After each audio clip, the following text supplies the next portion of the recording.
Okay so guys, क्या आप लोग भी चाहते हैं कि लोग आपकी बातों को सुन के पूरा मंत्रमुग्ध हो जाए और आपकी बात को पूरा कंसंट्रेशन के साथ, पूरे इंपॉर्टेंस के साथ सुने?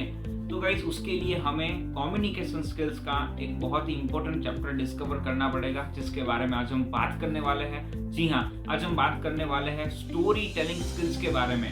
ये ऐसा पार्ट है कि बहुत सारे लोग इसको डिस्कवर नहीं करते, बहुत सारे लोग इसको उतना इम्पोर्टेंस नहीं देते, लेकिन ये बहुत ही इम्पोर्टेंट चीज़ है क्योंकि इसके थ्रू हम बहुत ही आसानी से हमारी स्टोरी टेलिंग स्किल्स को बेटर बना सकते हैं। तो गाइज, ये वीडियो स्टार्ट करने से पहले मैं आपको एक बात बताना चाहता हूँ कि देखो गाइज, मैं भी एक लर्नर हूँ, मैं अभी सीख रहा हूँ, ठीक है। तो अगर मेरे से कोई मिस्टेक हो जाए, कोई गलती हो जाए, तो गाइज आप लोग मुझे कमेंट सेक्शन में बता दीजिएगा कि सर आपको ये चीज़ ऐड ऑन करनी चाहिए, यहाँ पे आपकी मिस्टेक है। ओके, तो गाइज अभी स्टोरी टेलिंग स्किल्स के बारे में बात करने से पहले मैं आपको एक बहुत ही इंटरेस्टिंग स्टोरी सुनाना चाहता हूँ, ठीक है। अगर ये स्टोरी आपने सुन ली तो आप बहुत ही अच्छे से स्टोरी टेलिंग स्किल्स को समझ पाओगे कि किस तरीके से हम इसको डिस्कवर कर सकते हैं। ओके, तो गाइज होता ऐसा है कि एक बहुत छोटा सा गांव है और उस गांव के बिल्कुल बॉर्डर पे एक पुरानी सी हवेली है और वो पुरानी हवेली है और वहां पे दोपहर का टाइम है, सूरज निकला हुआ है और हवाएं चल रही है थोड़ी थोड़ी, लेकिन उसके थ्रू मिट्टी उड़ रही है। और ऐसे में उस हवेली के बाहर एक खाट के ऊपर, जिसको हम चारापाई बोलते हैं, उसके ऊपर एक बूढ़ा आदमी बैठा हुआ है। इसने सफेद रंग के कपड़े पहने हैं, उसकी सफेद रंग की बड़ी बड़ी दाढ़ी है, सफेद रंग के बाल हैं और वो अपने 4 बेटों को बुलाता है। उसके चारों बेटे हैं हट्टे कट्टे से एकदम, और वो आते हैं और वो पूछते हैं कि बताइए पिताजी, क्या काम है। तो उनके पिताजी उनको बताते हैं कि आज मैं तुमको एक बहुत ही खास बात बताने जा रहा हूँ, मेरी जिंदगी की सबसे खास बात है जो मैं आज तुमको बताने जा रहा हूँ, तो ध्यान से सुनो। तो वो बताता है कि आज रात ठीक 12 बजे मेरी मौत होने वाली है, मैं मरने वाला हूँ। ये सुन के चारों बेटे बिल्कुल शॉक्ड हो जाता है और वो कुछ पूछे उससे पहले ही पिताजी बोल देते हैं कि और दूसरी चीज है कि मैं मरने वाला हूँ, उसका कारण तुम चारों में से एक है, तुम चारों में से एक भाई मेरी मौत का कारण है। और तुम लोगों को क्या करना, मैं जब मर जाऊं तो दूसरे दिन मुझे हमारी जो हवेली है उसके पीछे जो बंजर जमीन है वहां पे जाके मुझे गाड़ देना है, ठीक है। और बाद में तुम लोगों को पता चले कि मेरी मौत का कारण कौन है, तो बाद में तुम लोगों को वापस जाके वहीं पे खुदाई करनी है और वहां से तुम्हें खजाना मिलेगा। और जिसने भी पता लगाया होगा कि मेरी मौत का कारण कौन है, वो उस खजाने का पूरा हकदार होगा। और हाँ, दूसरा ऑप्शन ये भी है तुम्हारे पास कि आज रात 12 बजे से पहले तुम अगर ये पता लगा लो चारों में से मेरी मौत का कारण कौन है, तो मैं ये खजाना खुद तुम्हें निकाल के दे दूंगा। ये सारी बात सुन के चारों बेटे एकदम से शॉक हो गए और पूछने लगे, अरे पिताजी ये क्या बोल रहे हो, ये क्या हो गया, मतलब आज पिताजी जाने वाले। और इतनी देर में पिताजी वहां से खड़े होके चले जाते हैं। अभी चारों बेटे एकदम शॉक है और सोच रहे कि भाई आज पिताजी का आखिरी दिन है, आज पिताजी जाने वाले हैं। और अभी वो चारों एक दूसरे के ऊपर कोई डाउट भी नहीं कर सकते कि भाई तेरी वजह से पिताजी मरने वाले हैं, क्योंकि बचपन से चारों के चारों साथ में रह रहे हैं, तो कोई भी एक दूसरे के ऊपर डाउट तो कर नहीं सकता। तो अभी चारों के दिमाग में एक ख्याल आता है कि भाई पिताजी तो मरने वाला है, लेकिन उनके जाने के बाद क्यों ना मैं ये पता लगा लूं कि पिताजी की मौत का कारण कौन है और वो खजाना मुझे मिल जाए। लालच होता है ना, हम सब में लालच, सब में होता है। तो वो चारों भाई ऐसा सोचते हैं और सोचते हैं कि भाई किस तरीके से पता लगाए, किस तरीके से पता लगाए। ऐसे में रात का टाइम होता है और एक भाई ऊपर टेरेस के ऊपर खड़ा है, हवेली के टेरेस के ऊपर खड़ा है और वहां से देख रहा है कि जहाँ पे पिताजी को गाड़ने के लिए पिताजी ने बोला था, उसी जगह पे कोई है, कोई लालटेन लेके खड़ा है और वहां पे खुदाई कर रहा है, लेकिन वो उसका चेहरा नहीं देख पाता है। तो उसके दिमाग में ख्याल आता है कि हम चारों में से कोई एक भाई हो सकता है कि जो ये चाहता हो कि भाई अगर पिताजी को गाड़ के यहीं से ही खजाना मिलने वाला है तो क्यों ना मैं पहले से ही खुद के यहाँ पे खजाना निकाल लूं। ऐसा भी हो सकता है।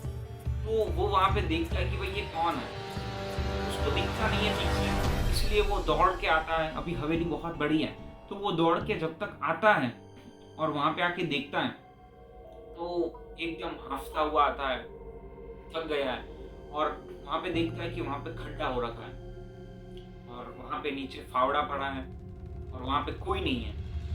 अभी वो ऐसे फावड़ा उठाता है और लालटेन उसके हाथ में है, और जैसे ही वो फावड़ा उठा के ऐसे घूमता है तो पीछे से उसके तीनों भाई उसको देख लेते हैं और बोलते हैं कि भाई तू यहाँ क्या कर रहा है और ये फावड़ा तेरे हाथ में क्या कर रहा है, और पूरा दोष जो है उसके ऊपर डाल देते हैं कि भाई तेरी वजह से ही पिताजी की मौत होने वाली है, तू ही हमारे पिताजी की मौत का कारण है। वो बोलता है कि नहीं, मुझे नहीं पता क्या हो रहा है, मैंने यहाँ पे किसी को देखा और मैं आया, इस तरीके से बोलता है, लेकिन कोई भी उसकी बात नहीं सुनता।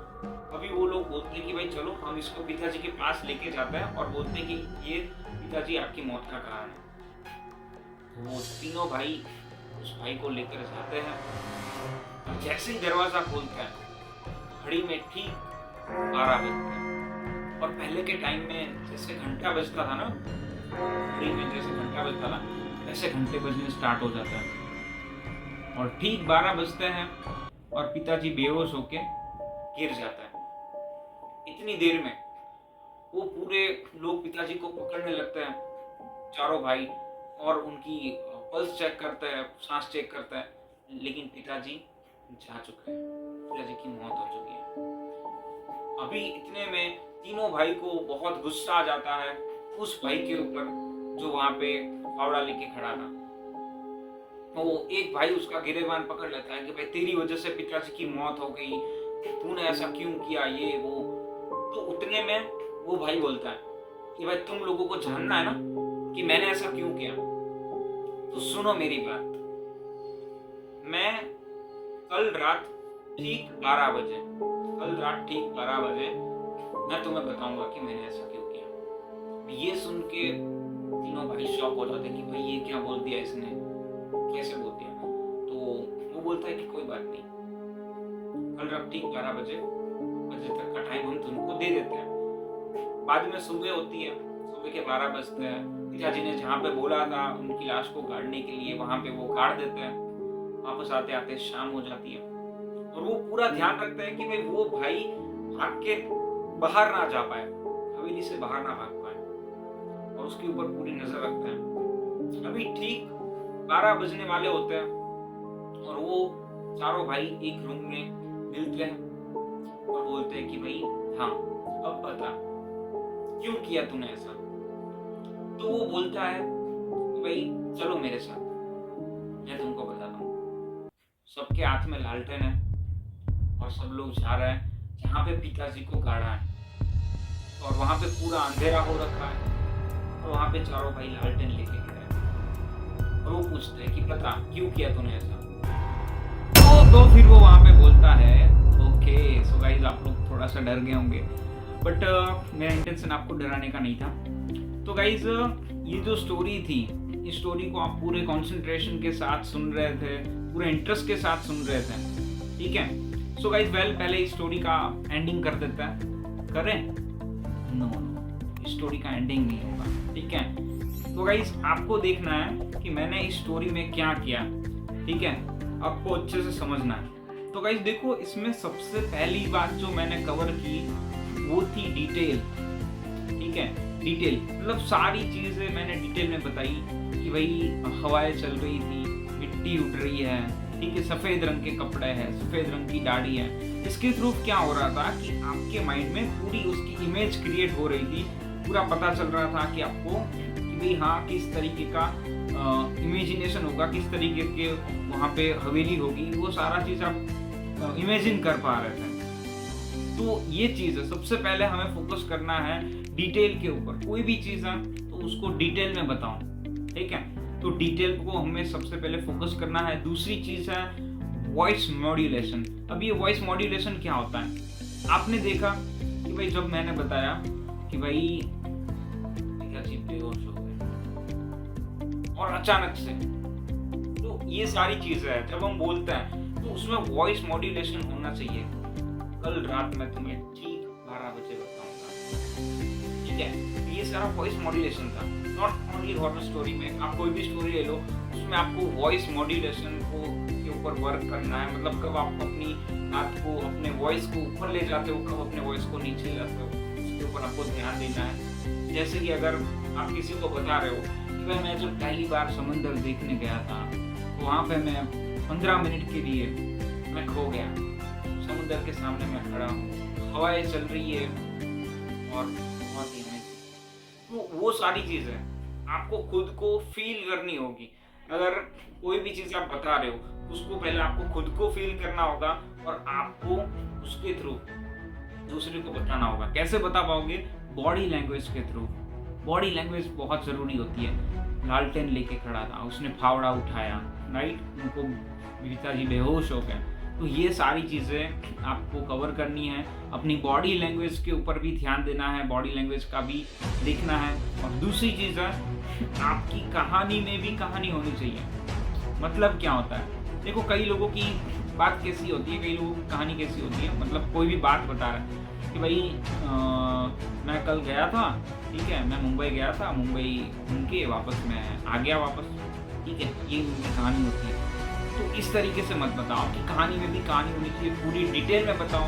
मैं गया था, वहाँ पर मैंने समुंदर देखा, समुंदर में मैं खड़ा रहा, ये सारी चीज़ें आपको डिटेल में बतानी है। कहानी के अंदर भी कहानी होनी चाहिए। दूसरी चीज़, आपकी कहानी का एक मोटिव होना चाहिए, ठीक है? जैसे कि मेरी कहानी का मोटिव था सस्पेंस। अभी बहुत सारे ऐसे लोग हैं जो कि मुझे पूछेंगे कि इस कहानी का एंड बता दो, क्या होता है एंड में, राइट? सबको सस्पेंस, किसी को मतलब बोलते हैं ना, अच्छा नहीं लगता कि जब तक सस्पेंस पता नहीं चल जाता चैन नहीं पड़ता। तो यही चीज़ है, सस्पेंस के बारे में देखो, ओके? तो ये चीज़ आपको स्टोरी टेलिंग स्किल्स में पूरे ध्यान रखनी है, ओके? तो यही तक का हमारा वीडियो था। सो थैंक यू गाइज, आप लोगों ने इस वीडियो को देखा। एंड अगर आपको इस स्टोरी का एंड जानना है तो एक काम कीजिए, अपने दोस्तों को, किसी को ये स्टोरी सुना के देखिए या फिर ये वीडियो शेयर करके देखिए और बाद में उसको पूछिए कि भाई तेरे हिसाब से इस स्टोरी का एंड क्या हो सकता है। और गाइज आप लोग भी मुझे कमेंट करके बताइए कि इस स्टोरी का एंड क्या हो सकता है। ओके, सो बाय बाय गाइज। अगर आप इस चैनल पर नए हो तो इसको सब्सक्राइब कर दीजिएगा एंड बेल आइकन पे प्रेस कर दीजिएगा। ओके, सो बाय बाय गाइज।